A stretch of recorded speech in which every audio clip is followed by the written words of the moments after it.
Bansen Shukai, el espíritu de los ninja. Ninjutsu Mondo, diálogo sobre el ninjutsu. Cuaderno 1, volumen 1. ¿A cuándo se remonta el origen del ninjutsu?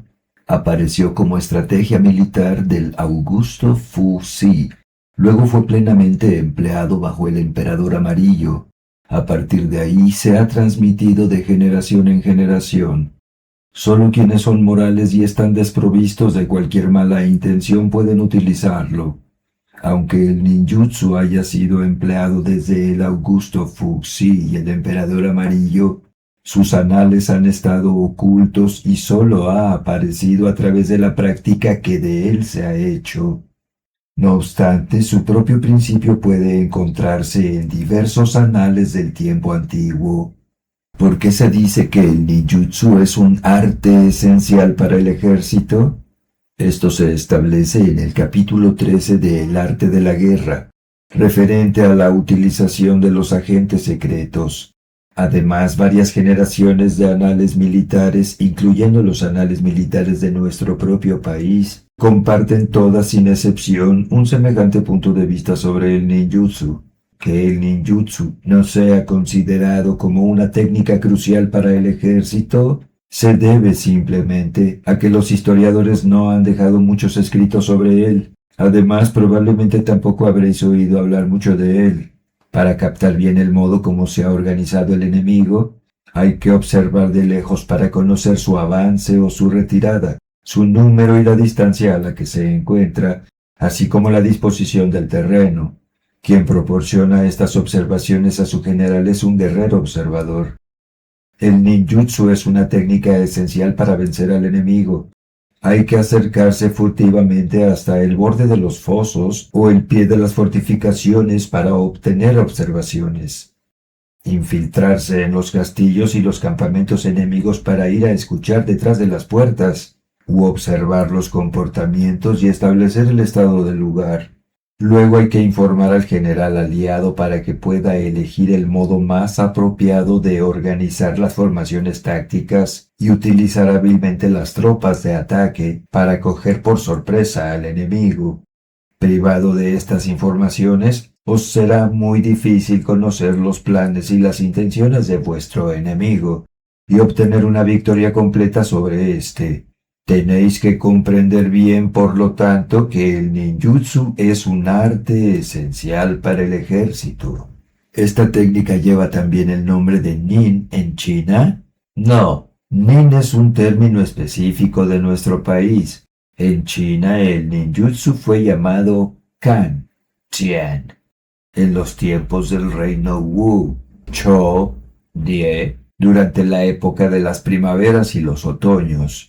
Luego Saisaku, Shizuo, Oyutei y Ouchan durante y después de la época de los reinos combatientes. En los 6 arcanos estratégicos se le llama Yushi, Youshi. Y en el In Jing de Li Chuan se le llama Jionin, Shinran. Pero según las épocas se habla también de Shinobi, Yato, Tsupa, Nokizaru, Mitsumono, Kyodan. Existe explicación para el hecho de que el ninjutsu se denomine Kan, Cho, Yutei, Saisaku, Kansai, Yushi o Gyonin en China. En el capítulo de El arte de la guerra sobre la utilización de los agentes secretos se encuentra el término Kan, Jen. Kan significa intersticio, grieta, pues es una técnica gracias a la que se descubren las grietas y debilidades del enemigo enviando espías. Luego penetran en el campamento enemigo para observar y comunican al general aliado los planes e intenciones del enemigo. Kan puede designar también una actividad consistente en buscar el momento oportuno para infiltrarse en el castillo enemigo y provocar un incendio con el objetivo de que sirva de distracción con vistas a un ataque nocturno. Pero Kan significa también intervalo, separación. Podemos hablar de ninjutsu como de la técnica de la división. Se trata de crear disensiones entre el señor enemigo y sus súbditos usando la calumnia y la mentira. Esta maniobra se extiende hasta las relaciones entre el enemigo y sus aliados para impedir que reciba refuerzos. La misma técnica se utiliza para socavar las relaciones entre un general y sus soldados. Desde hace mucho tiempo, tanto en Japón como en China, muchas victorias se han obtenido así, fomentando querellas en el seno del bando enemigo. Pero hay otra posibilidad en lo que se refiere a la elección del término kan. Este ideograma significa literalmente el sol, en la puerta, y quiere decir penetrar rápidamente en alguna parte. Puede explicarse del modo siguiente. Cuando el sol da en la puerta, la luz pasa a través de sus grietas como una flecha. Es una interpretación muy profunda y difícil de captar para la gente del vulgo. Cho, die, y tei, turn, significan observación, espionaje. El ninjutsu necesita simular desinterés para, en realidad, tras esta apariencia, espiar al enemigo e infiltrarse en su campamento para establecer un estado de lugar. Es una técnica de observación. Kusunoki Masahige utilizó frecuentemente el ninjutsu. Consideró que era preciso dividir un total de 48 shinobi en 3 grupos de 16 y apostarlos en Kioto. Su misión era conseguir el máximo de información por medio de subterfugios. Cada grupo se remitiría luego a Kusunoki. Kusunoki denominó esta actividad Yutei, espía errante o espía itinerante. El término Saisaku, artesano minucioso, se explica del siguiente modo. Gracias a la minuciosa elaboración de planes precisos, un shinobi se procura valiosas informaciones sobre el enemigo en beneficio del aliado. En el término Kansai, kan significa malicia. Kansai se utiliza pues como sinónimo de tramposo. Tiene a primera vista la apariencia de la honestidad, pero debajo se oculta una mentalidad proclive a elaborados manejos.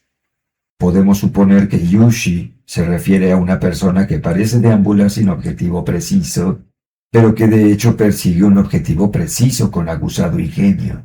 Gyonin, andariego, puede explicarse por el hecho de hacer idas y venidas entre el enemigo y el aliado, puesto que Gyo significa ir o viajar. ¿Por qué se han dado en China tantos nombres distintos al ninjutsu? En el arte de la guerra este arte se denomina kan. Desde aquel tiempo, kan designa claramente el ninjutsu. No obstante, el fundamento de esta técnica descansa en la prohibición de revelar a la multitud su nombre y su arte. Quien salvaguarda el secreto salvaguarda su vida. Por consiguiente, guardar cuidadosamente los secretos es la piedra angular de esta técnica. Por esta razón en China el ninjutsu cambió regularmente de nombre generación tras generación, para permanecer oculto a los ojos de los profanos. Aunque los nombres sean múltiples en China, entre nosotros esta técnica se llama simplemente nin. Probablemente hay una buena razón para ello. ¿Qué os parece? Como acabo de explicaros, en China los nombres de esta técnica, kan, cho, yutei, saisaku, kansai, yushi, gyonin, proceden de la actividad que consiste en observar e infiltrarse en el enemigo o en aislar al soberano de sus hombres y sus aliados. Estos términos proceden todos ellos de los objetivos del ninjutsu. En nuestro país esta técnica se denomina nin, pues el carácter se compone de una parte que significa hoja del sable y una parte que significa corazón, que resumen la expresión espíritu del sable. Los dos caracteres de esta expresión original explican la propia esencia de esta técnica. Si ignoráis este sentido, os será muy difícil captar los sutiles abismos en los que se hunden las raíces del ninjutsu. Me gustaría conocer, si es posible, los detalles. Observar e infiltrar comporta altísimos riesgos y se necesita, ante todo, tener el corazón sólido, al modo de la hoja de un sable que es sólida y afilada. Si vuestro espíritu no es sólido ni frío, ni está afilado como lo estaría un sable, si es pesado y débil, entonces os hundiréis en el espanto cuando se acerque el enemigo, aunque dispongáis de un plan bien preparado, y vuestro plan fracasará. Incluso si, por suerte, conseguís acercaros al enemigo, vuestro espíritu estará trastornado, vuestros actos y vuestras palabras serán confusos, y muy pronto seréis descubiertos. Finalmente, además del hecho de que seréis capturados y muertos, será una catástrofe para vuestro comanditario. Por consiguiente, solo podréis pensar en infiltraros en el enemigo cuando vuestro espíritu sea semejante a la hoja de un sable. En nuestro país sustituimos los distintos términos chinos por nin, que significa espíritu del sable. Por lo que se refiere a la importancia de acercarse al enemigo, hay un poema tomado de los 100 poemas ninja de Ise Saburo Yoshimori que nos enseña que para un ninja hay muchas cosas que aprender, pero la primera de todas ellas se refiere al modo de acercarse al enemigo. ¿Y qué significan Mitsumono y Kyodan? ¿Cuál es su origen? Takeda Shingen, 1521-1573, señor de la provincia de Kai, fue un ilustre dirigente. Había seleccionado a 30 soldados leales, valerosos y capaces de poner en práctica hábilmente los planes mejor establecidos. Les daba importantes prendas, así como grandes primas. Los había dividido en 3 equipos: equipo de espionaje, equipo de observación y equipo de reconocimiento, y llamaba Mitsumono 3 equipos a la unión de esos 3 grupos. Mantenía siempre con ellos vínculos muy fuertes y los empleaba en importantes misiones militares. De este modo nunca sufrió la menor derrota contra los más poderosos enemigos de las provincias vecinas. Concedía grandes favores a los Mitsumono, pues consideraba que gracias a sus servicios había obtenido todas sus victorias. Shingen afirmaba a este respecto: si un general quiere hacer la guerra sin Mitsumono, es como si se arrojara a un abismo con una gran piedra atada al cuerpo. Antes de la guerra hay que establecer cuidadosamente los planes utilizando los Mitsumono para el espionaje. Oda Nobunaga, 1534-1582, por su parte, llamaba a esos combatientes Kyodan. Obtuvo la victoria contra el gran ejército del clan Imagawa.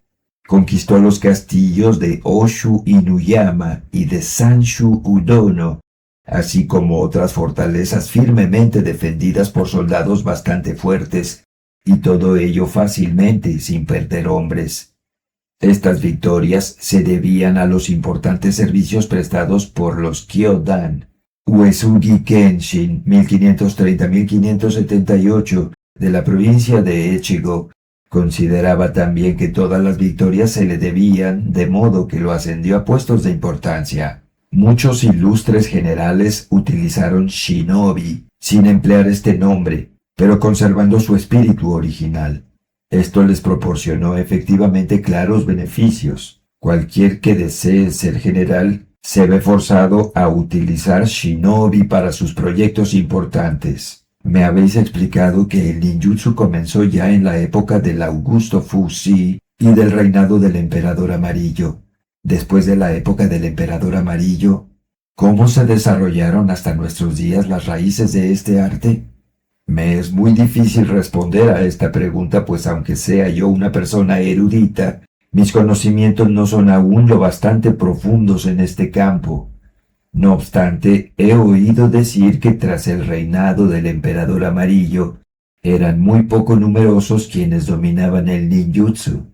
Pero aunque muy poca gente empleara este arte, hubo un hombre llamado Yi Yin que eligió esta senda durante la dinastía Shang. Estaba al servicio del rey Cheng Tang de los Yin. Se infiltró en el entorno del rey Jie Wei de la dinastía Xia y lo asesinó.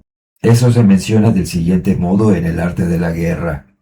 Antaño, el ascenso de la dinastía de los Yin se debió al Yi Yin Yi, que antes había servido a los Xia, A comienzos de la dinastía Shang, la gente creía que Yi Yin había sido exiliado a Nanchao por el tirano, pero Yi Yin sirvió 5 veces al rey Jie Gui y 5 veces al rey Chen Tang. Nadie sabía que Yi Yin actuaba como espía. A continuación, esta enseñanza fue transmitida al gran duque Wang, estratega y principal artesano del advenimiento de la dinastía Zhou, hacia 1046 AC, que escribió un libro compuesto por 71 capítulos sobre esta técnica. Podemos encontrar prueba de ello en Preguntas del emperador de los Tang al general Li Weikong, libro 1, donde se escribe: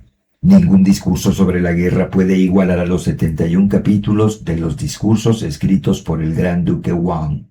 Este libro no fue importado a nuestro país, pero se indica en la historia de la literatura que las 3 obras del gran duque Wang, Conspiraciones, Discursos y Arte Militar, están descritas todas en los 6 arcanos estratégicos. Por consiguiente, pensándolo bien, es posible que puedan encontrarse elementos de los 71 capítulos sobre el ninjutsu al leer los 6 arcanos estratégicos. Además, en el capítulo La utilización de los agentes secretos, capítulo 13-22, de El arte de la guerra, está claramente escrito que el gran duque Wang exterminó al enemigo de los Zhou gracias a la infiltración. En el siguiente pasaje, los Zhou llegaron al poder gracias a Lu Yu, el gran duque Wang, servidor de los Yin. Puede también encontrarse la prueba en las palabras del propio gran duque Wang cuando afirmaba: la gente solo se acuerda de la batalla de Muye.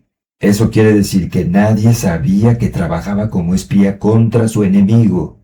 Primero se infiltró en el campamento adversario, luego manipuló y corrompió por medio de sobornos y finalmente consiguió tramar su conspiración con toda facilidad. Tras ello, esa técnica fue transmitida a Sun Tzu del reino de Wu, que puso a punto el Gokkan, que significa 5 espías, describiéndolos detalladamente en el capítulo La utilización de los agentes secretos, capítulo 13, 5, 11. A partir de ahí, ya sea durante la época de las primaveras y los otoños, 771 a 476 AC, la época de los 3 reinos, 220 a 280, la dinastía Tang, 618 a 907, la época de las 5 dinastías y los 10 reinos, 907 a 960, la dinastía Song del Norte, 960 a 1127, y la dinastía Song del Sur, 1127 a 1279. O en nuestra propia época, no existe general alguno que no haya empleado el ninjutsu. Parece, sin embargo, que fueron Zhang Liang y Han Xin de la dinastía Han quienes se encargaron de transmitir el ninjutsu del gran duque Wang y de Sun Tzu.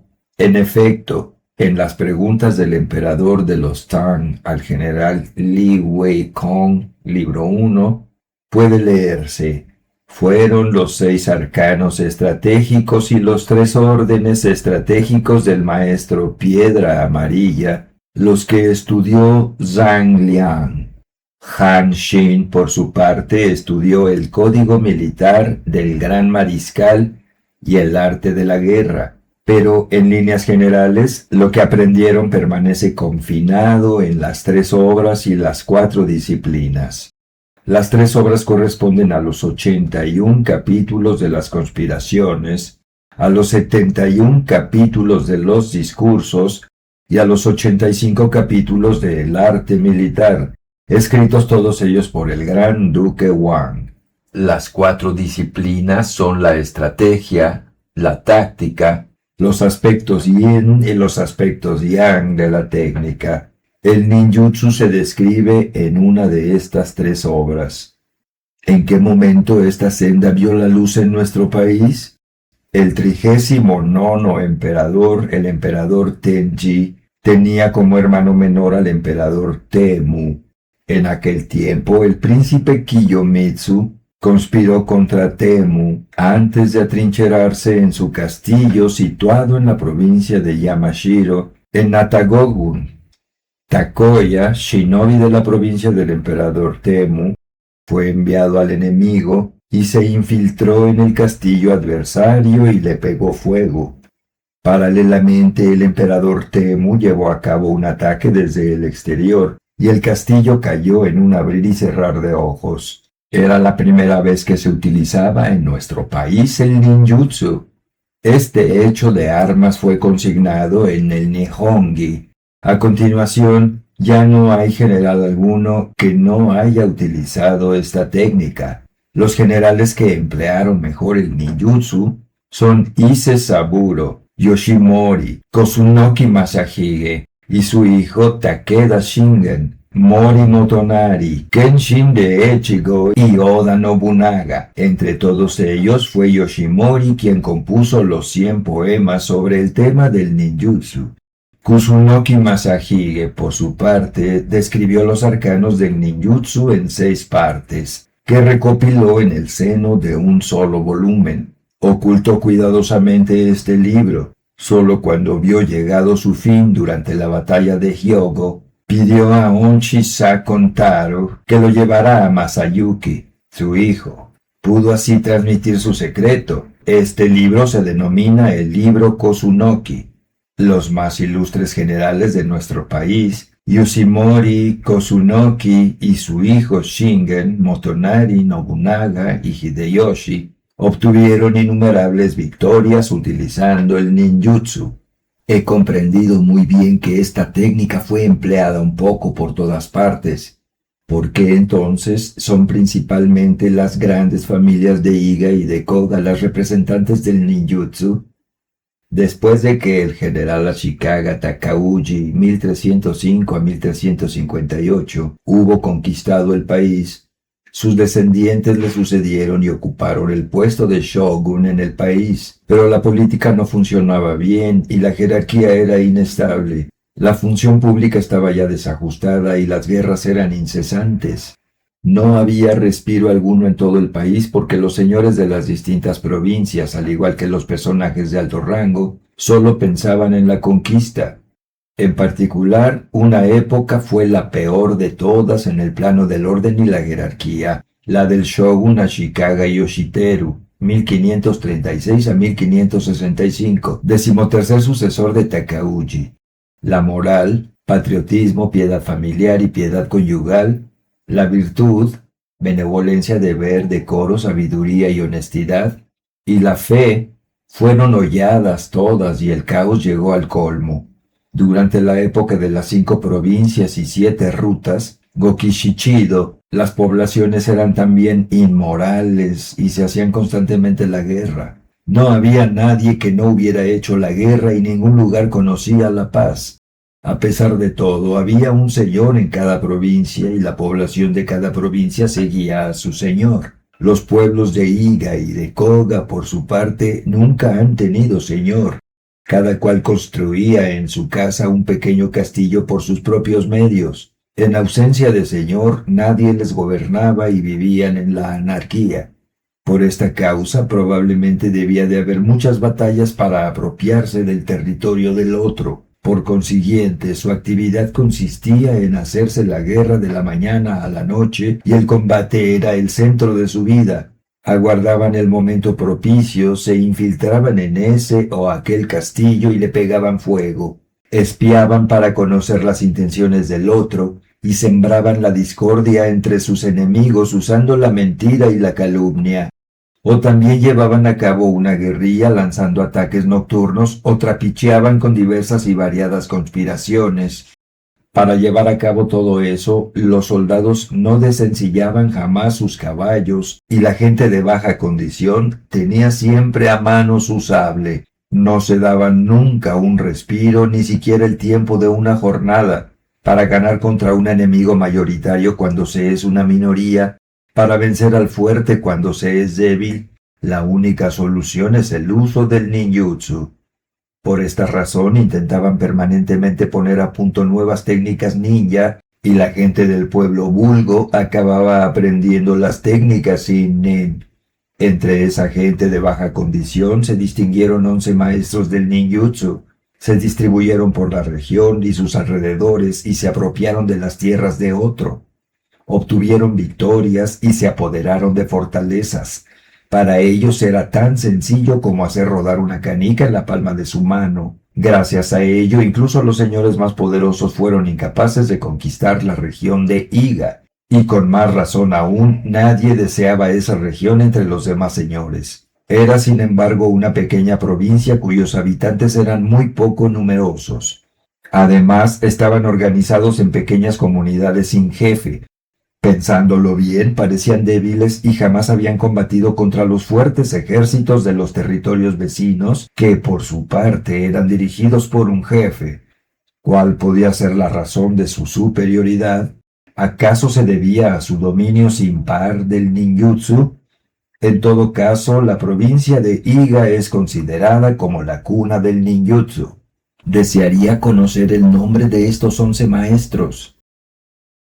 Oimagodayu de Nomura, Kotaro de Shindo, Dojun de Tateoka, Kizaru y Kozaru de Shimotsuge, Hidari de Ueno, Hachiuemon de Yamada, Konan de Kobe, Kido de Otowa, así como Taroshiro y Tarosaemon de Koyama.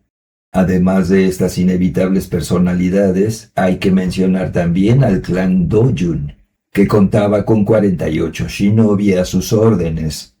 Por consiguiente, en aquella época, el término shinobi designaba a los 11 shinobi de Iga y de Koga, así como a los 49 shinobi del clan Dojun. ¿Por qué razón el número de los shinobi del clan Dojun se elevó hasta 48? Sasaki Yoshikata era el señor de la provincia de Omi. Entre sus soldados había un vasallo llamado Todo, que conspiró contra él antes de ir a atrincherarse en una fortaleza de la región de Sawayama. El señor Yoshikata le atacó durante varios días para intentar desalojarle de allí, aunque sin éxito, pues el castillo estaba bien colocado y parecía inexpugnable. Ordenó entonces que se reclutaran maestros de shinobi de Iga para una infiltración y encargó a Dojun este objetivo. Dojun acudió junto a Toshikata con sus 44 hombres de Iga y 4 hombres de Koga, lo cual en total son 48 shinobi. Había en aquellos tiempos un Omnioji famoso llamado Miyasugi, que vivía no lejos de Heisenji. Dojun le visitó y decidió que procediera a una adivinación para conocer la buena fortuna de sus shinobi. Miyasugi hizo prometedoras predicciones e improvisó en su honor un poema para festejar su partida. Cuando golpeen los shinobi de Iga, serán como relámpagos cayendo con estruendo sobre la montaña de Sawa. Y se lo ofreció a Dojun. Puesto que uno de los sobrenombres de Dojun era Igasaki, el poema contenía un juego de palabras. Dojun exclamó: «Es un buen augurio». Quedó muy satisfecho de Miyasugi y le colmó de oro y plata. Luego, Dojun y sus hombres se unieron a Yoshikata, con quien pusieron a punto su estrategia y acordaron señales. Se infiltraron en el castillo de Sawayama sin tardanza, gracias a una técnica ninja llamada técnica fantasma, Bokemono Jutsu. Provocaron un incendio mientras Yoshikata atacaba bruscamente desde el exterior. Las tropas de Todo fueron derrotadas, pues no podían plantar cara a la situación. Cuando intentaban apagar el fuego, sus enemigos invadían el castillo y cuando intentaban defenderse contra el ataque enemigo, el fuego se propagaba. Tras ello, los 48 shinobi de Dojun fundaron cada cual su propia escuela, y así fue como la escuela del clan Dojun se ramificó en 48 escuelas distintas. Considerando toda la historia de este arte, de sus orígenes a nuestros días, ¿acaso los maestros que acabamos de evocar representan el nivel supremo del ninjutsu de Iga y de Koga? En la mayoría de las artes, cuando los individuos alcanzan un nivel de excelencia, brillan en todo el mundo. Aquel cuyo nombre es conocido en el mundo tiene siempre un alto nivel, pero el arte del ninjutsu no es compatible a ningún otro. Un shinobi que sea conocido como de alto nivel solo será en realidad un shinobi de nivel medio, y eso no es bueno. En verdad, quien es siempre excelente y debe ser considerado como un shinobi de alto nivel, es aquel de quien se ignora si posee un nivel débil o elevado. Un antiguo proverbio dice, el agua poco profunda hace ruido, lo que significa que el agua profunda es silenciosa.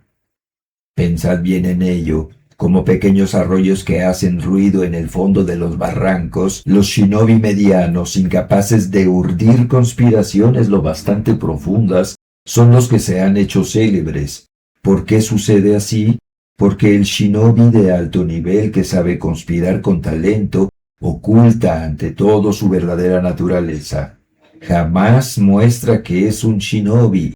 Se comporta como un simple soldado o tiene aspecto de eremita, de ronin o de ciudadano ordinario. Ni siquiera muestra que conoce el ninjutsu. Si se decreta el estado de urgencia y los vasallos se reúnen para organizarse, el shinobi se pone directamente en contacto con el señor sin que lo sepan. Fomenta con el general su conspiración, decide las señales y la línea de conducta que hay que seguir. De acuerdo con planes bien preparados, el shinobi se infiltra luego en el castillo de los enemigos e incita a estos a correr por sí mismos hacia su perdición. Tras la derrota del enemigo nunca habla de sus hazañas que han permitido obtener la victoria, ni de las infiltraciones que ha efectuado con las conspiraciones que ha organizado. La gente ignora que el enemigo ha perdido gracias a sus hechos de armas. La gente imagina simplemente que el enemigo no ha tenido suerte y que su destino era perder. Así, incluso cuando su éxito es inmenso, no hay para el shinobi ni agradecimiento, ni gloria, ni reputación de valor. Su honor no tiene más importancia que el de un animal. La primavera es suave en la tierra, las hierbas y los árboles crecen y florecen. En verano hace calor, hierbas y árboles crecen y se desarrollan. En otoño hay un agradable frescor. Las hojas de los árboles adoptan el color del oro y luego acaban cayendo. En invierno hace frío, nieva, hiela y las hierbas y los árboles se marchitan para convertirse de nuevo en raíces. Hay así muchos fenómenos que se producen durante las 4 estaciones o durante un día, sin que nadie pueda decir exactamente quién los dirige. Lo mismo ocurre con el shinobi de talento. Su sabiduría es inmensa como el cielo y tira de los hilos en la sombra. No pueden prenderlo. Cuando te cruzas con él, parece un hombre sin inteligencia. Su secreto es sólido como la tierra y profundo como un abismo, de modo que nuestra perspicacia nunca lo sacará a la luz. El auténtico ninjutsu no tiene un nivel equivalente al de los expertos antes citados. Esos 59 maestros son célebres, pero su arte no era tan profundo.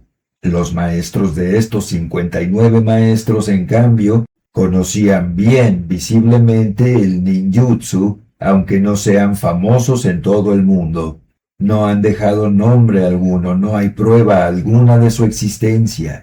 Y eso es precisamente lo que demuestra que vivieron en efecto y alcanzaron el nivel supremo de su arte. Bien, supongamos ahora que nuestro castillo es sólido y lo hemos equipado bien, con defensas en los rincones más pequeños. Hemos acordado contraseñas y señales de reconocimiento. Cuando cae la noche, hacemos encender antorchas y ejercemos una permanente vigilancia en todos los lugares. Patrullamos toda la noche y vigilamos activamente a cualquier individuo sospechoso. Así habremos conseguido casi impedir que un shinobi se acerque. En esas circunstancias, ¿cómo podría infiltrarse? Aunque el general construya sólidamente el castillo, coloque sus soldados en todos los rincones, tome todas las precauciones, refuerce las defensas e impida la intrusión de individuos sospechosos, Se trata solo de defensas exteriores, emplazadas en situación extrema. Cuando se utiliza el ninjutsu, se hace observar diariamente en tiempos de paz la política de las distintas provincias, las cualidades y los defectos del general adversario, y averiguas la reputación del señor entre sus vasallos o la devoción de los soldados hacia su general. A continuación, con toda naturalidad, en caso de urgencia puede poner en marcha un plan increíblemente sutil para infiltrarse en el enemigo ya en los primeros momentos. Así, gracias a este emplazamiento anticipado, es posible urdir con toda libertad conspiraciones de toda suerte, al modo de un anillo que no tenga principio ni fin. En el Yin Jing está escrito: cuando el halcón entra en el bosque profundo, cuando el pez se zambulle en el profundo abismo, sus huellas desaparecen. Aunque Li Lou mire, no verá nada. Aunque Chi Kuan escuche, no oirá nada. Y en el arte de la guerra está escrito también, capítulo 13, 14, tema delicado en verdad, verdaderamente delicado. No hay lugar alguno donde no se utilice el espionaje. Como ha dicho anteriormente, si es muy difícil protegerse contra el ninjutsu, ¿es capaz un shinobi de infiltrarse en nuestro castillo? ¿Existe un medio para impedir que un shinobi entre? Esta técnica está muy perfeccionada. No obstante, incluso si disponéis de una gran técnica para defenderos contra los shinobi adversarios, esta será vana si no respetáis la senda del justo mando. En primer lugar, el señor debe encargarse de la educación de sus vasallos y debe amar a su pueblo como exige la moral. De eso resultará que los soldados no contravengan nunca las órdenes que les sean dadas. Por esta razón es preciso educarles siempre con sentido común y amarlos. Así pues, si se respeta la senda de la virtud, el enemigo no podrá infiltrarse. Para impedir que un shinobi entre, hay que respetar también los siguientes puntos. Se construye el castillo hasta en los menores rincones, teniendo en cuenta las principales técnicas de los shinobi. Se instaura un régimen militar de acuerdo con artimañas muy precisas. Se forma a los antiguos y los nuevos soldados, se los reorganiza, se distribuyen las misiones y se acuerdan las contraseñas y las señas de reconocimiento renovadas sin cesar. Cada noche se hacen encender antorchas, se decide el papel de las patrullas de centinelas, se ponen armadijos en los muros que más probablemente tienten a los shinobi adversarios cuando quieran entrar.